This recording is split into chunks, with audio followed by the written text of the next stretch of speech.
Carving out images from stone is most likely the oldest three-dimensional art form. Stone carving is a challenging artistic form of expression that takes an imaginative mind. Giving us insight into the process of stone sculpting is Matt Girty. He is from Wauhilla, Oklahoma, and is a member of the United Keetowah Band.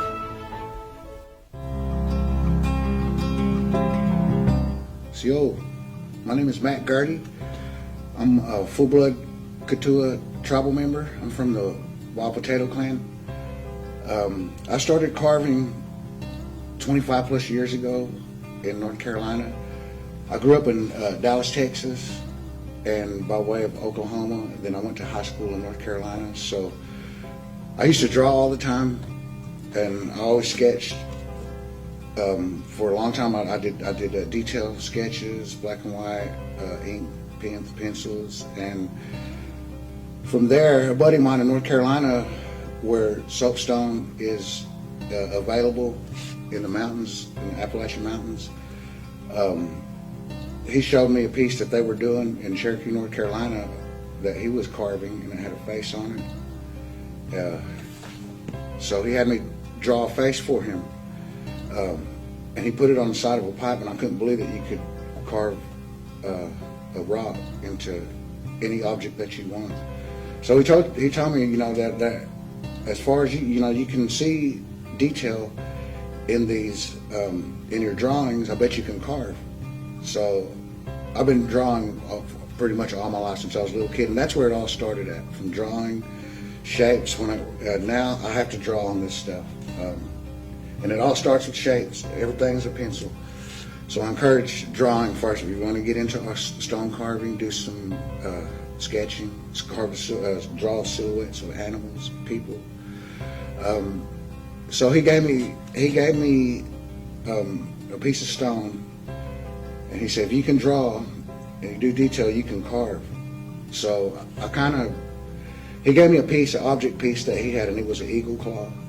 And I copied off of him. So it took me probably about 6-7 months to do it.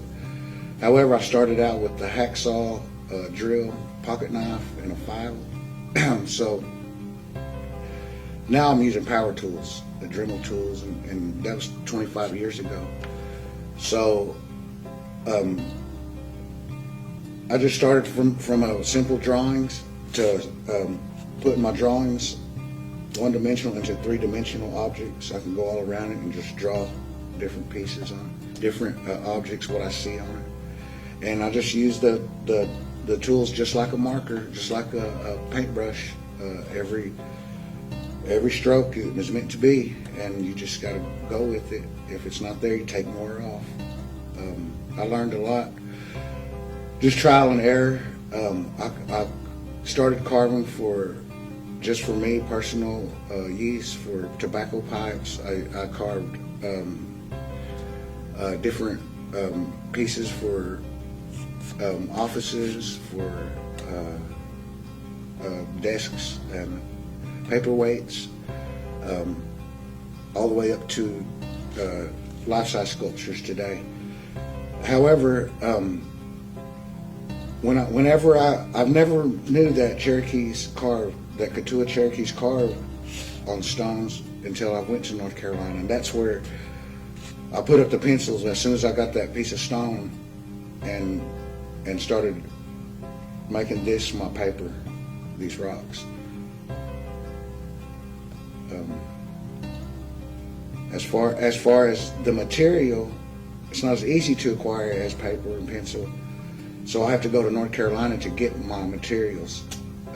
They have material here, but it's not as pretty and different color as North Carolina, Appalachian, Georgia, soapstone, Georgia and Alabama.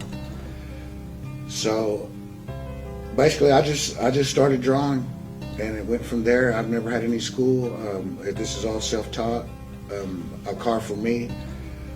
I don't carve for anybody else at this point. I used to carve for my friends, whatever they wanted. I still do commission pieces, but it still comes back to the pencil, and that's basically how I got started.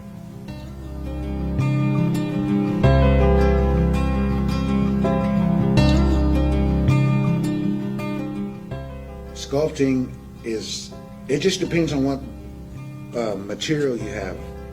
Soapstone comes in different hardnesses. Some of it's real soft. Some of it's very hard, like granite and marble. The real soft stuff, it's just how attainable your material is. A lot of our material is in private hands today, private ownership, and it's difficult for us to get it. However, taking a piece of rock, I've been told it's very difficult. Not everybody can do it, but God gave me the ability to see and pull the object out of that rock, and all you got to do is just basically take what don't belong on your object piece off of there. That might sound difficult to you, but to me, it makes sense. That you just got to keep your object in mind and just keep looking at your drawings and kind of refer back and forth.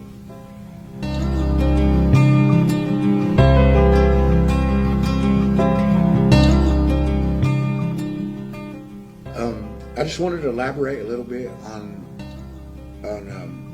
soapstone carving and the Keetowah Cherokees.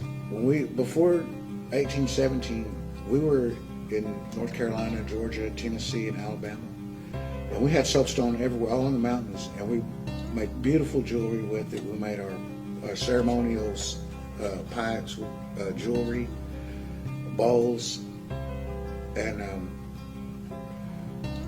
we only wanted to live as God provided us, to be happy and raise our family and worship Him as freely as we could. We had to move. Keep moving to Arkansas. We moved to Oklahoma. We left the soapstone and left all of our basket makers, our bow makers, our medicine people. They all left all that back home. So we came here in Oklahoma, and all the soapstone and all of those materials that we were used to are back home. So we fast forward it to today, and it's kind of a forgotten art.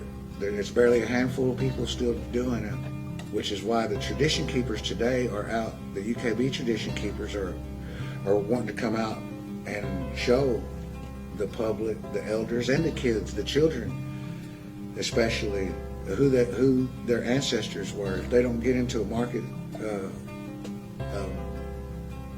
where they were selling it every day at a gift shop or anything, they have something that their ancestors did, which is not very easily attainable today in today's world with computers. However, carving and doing bows, baskets, it's bringing you that much closer to who your ancestors were before we came in Oklahoma. So a lot of our people have taken youth and elder camps. I encourage our youngsters to ask your aunties and your uncles if they remember anything that they did at the youth and elders camps. 90% of the times they do. And that needs to be utilized to keep our people moving forward so we don't bleed into society and just become like everybody else. We were 100% of this nation. Now we're just barely 1%. However, we're still here. Our language is still alive, and our art's still alive as well. The Keetowah tradition keepers are here to